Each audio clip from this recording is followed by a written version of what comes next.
Mesdames, Mesdemoiselles et Messieurs, bonjour. Soyez les bienvenus sur notre chaîne de télévision YouTube, la GMTV, la chaîne du Penser Autrement. Aujourd'hui, nous allons parler d'un thème très important, les questions foncières en Afrique. Bonjour, M. Gueye. Bonjour, chère madame. M. Gueye, pourquoi tous ces problèmes fonciers en Afrique, notamment dans ces centres urbains? Je vous remercie beaucoup, chère madame, pour ce thème que vous venez de choisir, qui est un thème d'actualité de toute façon dans beaucoup de pays africains, notamment dans un pays comme le Sénégal, où les questions foncières au niveau du littoral vraiment se posent aujourd'hui avec acuité, au niveau du littoral, mais également pratiquement à l'intérieur de tout le pays. D'abord, pour répondre à votre question, mais parce que la terre a une valeur certaine, une valeur économique. Vous savez que tous nos projets agricoles, agro-industriels, touristiques, industriels, c'est sur la terre. Donc le foncier est important parce que la terre a une valeur. Deuxièmement, la terre également a une valeur sociale parce que vous et nous, on cherche toujours à avoir un toit décent parce que c'est un droit que nous accorde aujourd'hui la Constitution ou les constitutions, parce qu'on parle aux Africains qui nous regardent. Troisièmement, la terre également a une valeur affective et sociologique parce que c'est en fait le trait d'union qui nous lie un tout petit peu à nos ancêtres. Alors donc là aussi, vraiment, c'est un actif qui a une valeur très profonde dans notre cœur. Alors maintenant, depuis quelque temps, effectivement, on assiste à une ruée vers le foncier en Afrique parce que la terre est devenue quelque part l'or brun, si vous voulez. Tout le monde veut y aller. Parce que la terre, quelque part, permet d'être milliardaire tout de suite sans faire un gros travail. Parce que là, il y a une valeur extrêmement importante derrière. Alors, la question du littoral, comme je le disais tout à l'heure au Sénégal, et la question également qui a consisté à donner des réserves foncières stratégiques à des personnes qui ont un certain poids social dans notre pays, tout comme d'ailleurs ça se passe dans les autres pays africains. Bien entendu, tout ça nous amène aujourd'hui à devoir nous exprimer sur un thème aussi important et encore une fois, je vous remercie beaucoup de l'avoir effectivement choisi comme thématique aujourd'hui. Quels peuvent être les défis et risques liés à une mauvaise gestion foncière en Afrique? Madame, c'est une très bonne question, ça. Je pense que ça résume tout le problème qu'il y a aujourd'hui dans la question foncière en Afrique. Mais tout d'abord, permettez-moi de faire deux précisions de taille. Lesquelles? Très bien. D'abord parce que moi, je pense que la terre doit être au service de l'humain. Les questions foncières doivent être au centre des réflexions pour voir comment booster l'humain. Comment faire en sorte que l'homme puisse vivre de manière décente sur cette terre-là. C'est pourquoi je ne comprendrai jamais assez quelques défenseurs de l'environnement qui, sous prétexte de trouver une impasse pour faire du sport, trouver également un certain nombre de voies sur la place maritime pour permettre aux sportifs de faire le sport, en sont arrivés à dire qu'il ne faut plus qu'il y ait des activités économiques. Ça, je ne comprendrai jamais assez cela. Parce que je crois que tant que les équilibres socio-économiques sont respectés, il faut valoriser la terre. Alors, c'est pourquoi je pense que c'était important de faire d'abord ces deux précisions-là qui me semblent importantes, parce que c'est au cœur des débats sur le foncier en Afrique. Alors, maintenant, j'avoue que la question foncière est une question quand même assez délicate.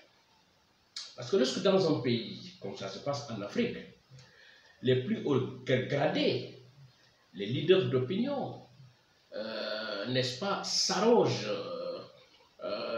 j'allais dire, tout ce qui est important sur la question foncière, ça crée un malaise. Ça crée un malaise vraiment dans la société. Donc ça, c'est le premier élément que je voudrais préciser. Et le fait que la répartition ne soit pas équitable au niveau de la société, là aussi, honnêtement, ça peut être de nature à engendrer beaucoup de choses. D'abord, il y a des inégalités. Inégalités entre les personnes. Parce que vous savez, les inégalités sociales en Afrique sont tellement importantes que si on y ajoute encore, ça risque de créer des malaises au niveau de la société. Ça, c'est le premier élément. Le deuxième élément, c'est qu'en termes de valorisation, le foncier doit être valorisé. Or, tout ce qui aujourd'hui, à qui on donne du foncier, souvent font de la spéculation à l'intérieur. Et la spéculation n'est jamais une bonne chose parce que ça enrichit peut-être une ou deux personnes. La preuve, vous voyez que tous ces projets-là, aujourd'hui, c'est dans le domaine de l'immobilier, c'est dans le domaine de la construction immobilière, c'est dans le domaine du lotissement, qui sont des opérations trop simplistes. Et ça, c'est souvent au détriment d'activités à valeur ajoutée comme l'industrie, comme l'agrobusiness, comme l'agriculture, etc. Alors, l'autre chose, c'est que je pense qu'effectivement, on doit tout faire pour que cette question-là puisse ne pas frapper aussi les populations. Parce que ceux qui prennent cette terre-là et qui spéculent souvent, c'est des gens qui construisent des immeubles et qui les vendent à des prix exorbitants. Totalement, du tout à la portée des populations. Et ça aussi, c'est un problème. Et également, ça sape les considérations d'urbanisation. Figurez-vous dans nos pays, moi je pense dans un pays comme le Sénégal, où vous avez vu ce qui s'est passé avec la foire, qui a dû être vendue sous l'Ancien Régime. Vous avez vu également tout ce qu'on dit également sur la question du littoral. Alors, vous avez vu également tout ce que la presse a écrit sur le camp Leclerc, qu'on aurait vendu également en partie. Alors, donc, ça, je pense que ça peut également créer quelque part et de manière indirecte des problèmes d'urbanisation dans la société. Et je voudrais ajouter à ça que les questions foncières sont des questions vraiment extrêmement délicates. C'est des questions qu'il faut aborder avec soin. Parce qu'il y va aussi de nos équilibres socio-économiques. Parce que donner vraiment à des populations, à des leaders d'opinion, donner vraiment à une clientèle politique du foncier, sans vraiment tous les éléments de contrôle nécessaires, moi je pense que quelque part ça s'appelle l'équilibre, l'équilibre social. Et ça, je crois qu'il faudrait qu'on y veille également. Alors, maintenant, il est vrai aussi que l'acquisition individuelle, l'acquisition d'un droit de propriété n'est pas interdite par la Constitution. Vous et moi, on peut acquérir ce que l'on veut. Mais je crois que quelque part aussi, il y a peut-être des questions d'éthique. Tout ce qui est légal n'est pas forcément quelque chose d'éthique. Alors, parce que toutes les règles peuvent être respectées. Mais lorsque dans des pays, une petite minorité s'arroge un très fort pourcentage du foncier dans le pays, honnêtement, très honnêtement, ça crée des distorsions au plan de la vie, ça crée vraiment des problèmes également, et ça je crois qu'on doit faire attention. Et enfin, pour répondre à votre question, je suis de ceux qui pensent qu'il y a quelque chose de plus grave que ça. Parce que lorsque les autorités, dans leur pouvoir régalien, acceptent de donner à une frange de la population très minime nos terres, quelque part, vraiment, je pense que ça peut poser des problèmes même de gouvernance sociale. Pourquoi je le dis? Parce que normalement, dans un pays, il faut des équilibres. Il faut que, par exemple, le temporel puisse se gouverner Mais à côté, il faut qu'il y ait des contre-pouvoirs religieux, culturels, etc. Mais lorsque ces contre-pouvoirs-là, malheureusement, sont de connivence quelque part en Afrique avec les pouvoirs, mais ça ne peut se faire qu'au détriment de la population. Parce que en ce moment-là, les contre-pouvoirs ne vont pas jouer le rôle de régulation. Or, ce rôle de régulation, il est essentiel pour maintenir justement la paix sociale, pour maintenir également le progrès économique. Et ça, malheureusement, c'est des choses que nous voyons dans nos sociétés. Et honnêtement, je pense que nous devons tout faire pour que ces problèmes-là soient définitivement, effectivement résolus. Maintenant, M. Gaye, quelle solution préconisez-vous pour sortir de cette impasse? Ben, je vous remercie beaucoup, chère madame. En tout cas, je vous l'ai toujours dit, hein, cette question est toujours... voilà, ça m'intéresse beaucoup parce que je sais que vous tenez beaucoup aux solutions. Et c'est très important. Vous avez raison, c'est très important les solutions parce qu'une chose... C'est ce qui nous manque en Afrique. C'est ce qui nous manque en Afrique. Beaucoup de gens critiquent, oui, mais ils ne donnent pas de solution. Absolument. Donc, là... Mais vous avez parfaitement raison. Vous avez parfaitement raison. Beaucoup de gens critiquent mais ne donnent pas de solution. Et c'est pourquoi je crois que ça me fait toujours un plaisir de dire honnêtement ce que je pense lorsque de tels problèmes vraiment se posent.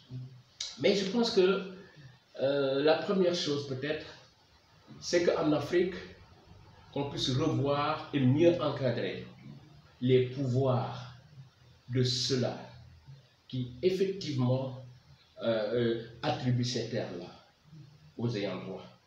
Je crois que c'est très important parce que souvent il y a des lois. Lorsque vous prenez le Sénégal, il y a la loi 64-46 sur le domaine national qui est très claire. En Côte d'Ivoire, au Tchad, etc. Vous avez des lois qui sont là, mais souvent c'est l'application qui pose problème. Donc il faut encadrer les pouvoirs de délivrance de ces titres fonciers aux populations. Et ça, je pense que souvent c'est les chefs d'État qui s'arrogent effectivement les droits de donner effectivement le foncier, parce que la Constitution le leur permet souvent. Donc ça, je crois que ça c'est le premier élément. Maintenant, le deuxième élément, c'est qu'il faudrait limiter quand même les superficies attribuables. Mais chère madame, comment peut-on dans des pays où les superficies sont limitées, où il y a une pression démographique extrêmement importante, mais donner 10, 20, un pays comme le Sénégal par exemple, oui. 10, 20, 30 hectares à une seule personne pour lui permettre de spéculer. Donc je crois que ça, il faudrait qu'on puisse, dans la législation, limiter, encadrer également la superficie que le chef de l'État peut donner effectivement à un certain nombre de populations, n'est-ce pas, triées sur le volet. Maintenant, la troisième chose, à mon avis, nos pays africains doivent procéder à l'audit de tout ce qui s'est passé sur la question foncière depuis les indépendances. Parce que il y a eu toujours des attributions qui ne se sont pas passées selon les règles de l'art. Mais je ne dis pas auditer pour sanctionner, encore une fois, parce que je crois qu'on doit être dans une dynamique qui consisterait à d'abord nous dire la vérité, puis nous réconcilier et éviter les travers du passé. Je crois que sur ce plan-là, nous devons veiller effectivement à ce que cet audit-là puisse avoir lieu. Maintenant, il est vrai qu'il faut également revoir les codes. Les codes fonciers. Parce que ces codes-là, c'est comme le code de la famille, c'est comme le code en ce qui concerne la circulation routière. Pourquoi revoir les codes? Voilà, pourquoi revoir les codes? Parce que les codes transcrivent, décrivent les règles. Et ces règles-là, il faut qu'ils connaissent de très bonnes règles. Il faut vérifier si on a de très bonnes règles et puis les appliquer, ces règles-là. Tout à l'heure, je vous ai dit qu'il faut limiter tout ce qui est... Mais ces règles-là, ça fonctionne depuis... Depuis, effectivement, ces règles, ça fonctionne. On n'a jamais changé. On n'a jamais changé.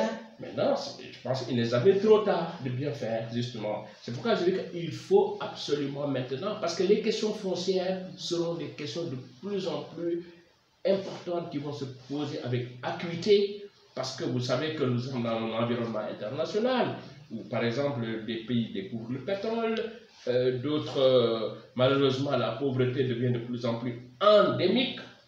Regardez tout ce qui se passe, les gens n'arrivent pas à manger correctement, il y a des problèmes de santé, il y a des problèmes pour habiter, des problèmes de toit. Donc, avec cette pression démographique-là, il faut bien gérer la terre. Donc, il faut que le code soit un code consensuel, il faut que ce soit des codes avec de très bonnes règles.